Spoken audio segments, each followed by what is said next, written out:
এই অন্তর্বর্তী সরকারও আওয়ামী নেতাদের থেকে মনে হয় বক্তব্য শিখেছে।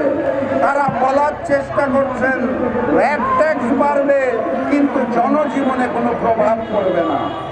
আওয়ামী সরকারের আমলে বারবার ভ্যাট ট্যাক্স বৃদ্ধির গল্প আমরা শুনেছি।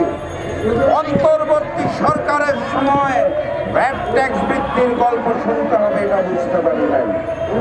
শুধুমাত্র ভ্যাট ট্যাক্স বৃদ্ধির গল্প নয়, শিল্প খাতে গ্যাসের মূল্য বৃদ্ধিরও পরিকল্পনা করা হচ্ছে।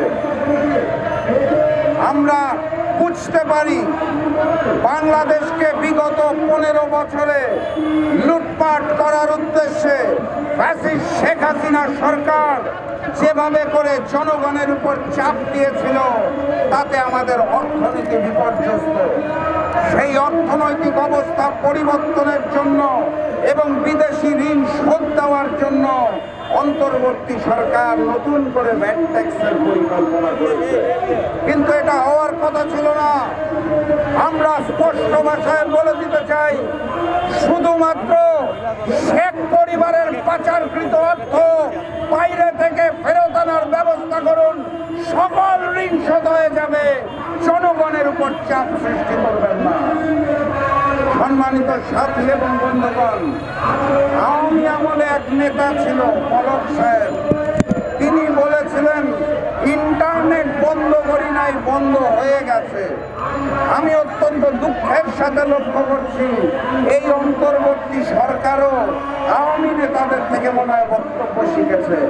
তারা বলার চেষ্টা করছেন ভ্যাট ট্যাক্স বাড়বে কিন্তু জনজীবনে কোনো প্রভাব পড়বে না। জনজীবনে কেন প্রভাব পড়বে না? ওই ফ্যাসিস্ট হাসিনা সরকারের লুটেরা আওয়ামী নেতারা এসে কি এই প্রভাব মিটিয়ে দিয়ে যাবে? আমার দেশের সাধারণ জনগণ যারা 3 বেলা ঠিক মতো খেতে পাচ্ছে না, তারা যখন পণ্য কিনতে যাবে তখন কি ওই আওয়ামী সরকার এসে ভর্তুকি দিবে? যদি না হয় তাহলে কিভাবে জনজীবনে প্রভাব পড়বে না? আমি সাংবাদিক ভাইদের মাধ্যমে অন্তর্বর্তী সরকারের কাছে প্রশ্ন রেখে যেতে চাই। বক্তব্য দীর্ঘায়িত করব না, অনেক জাতীয় নেতা আছে।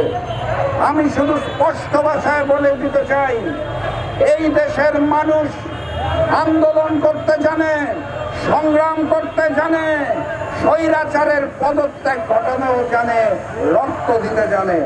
অতএব সংস্কারের নামে নতুন করে দেশের মানুষের উপর চাপ প্রয়োগ করবেন না। সংস্কারের নামে ভ্যাট ট্যাক্স বাড়াবেন না। সংস্কারের নামে শিল্পক্ষেত্রে গ্যাসের দাম বাড়াবেন না। জনগণ ভোট দেওয়ার জন্য মুখিয়ে আছে। যদি আপনারা আওয়ামী চরিত্র ধারণ করেন তাহলে দেশের জনগণ আবারও রাজপথে নামতে বাধ্য হবে এবং অন্তর্বর্তী সরকার বিরোধী আন্দোলন করে তোলা হবে ইনশাআল্লাহ। সর্বশেষ শুধু বলে দিতে চাই, আপনারা আওয়ামী লীগ নন, ভারতের সেবাদার সরকার নন, জনগণের ম্যান্ডেটে নির্বাচিত সরকারও নন।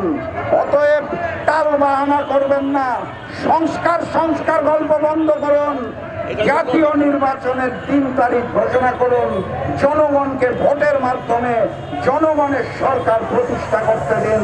যেই জনগণের সরকারের জবাবদিহিতা থাকবে। আপনাদের এই টাল বাহানার সরকার আমরা আর চাই না। সংস্কারের গল্প বন্ধ করুন।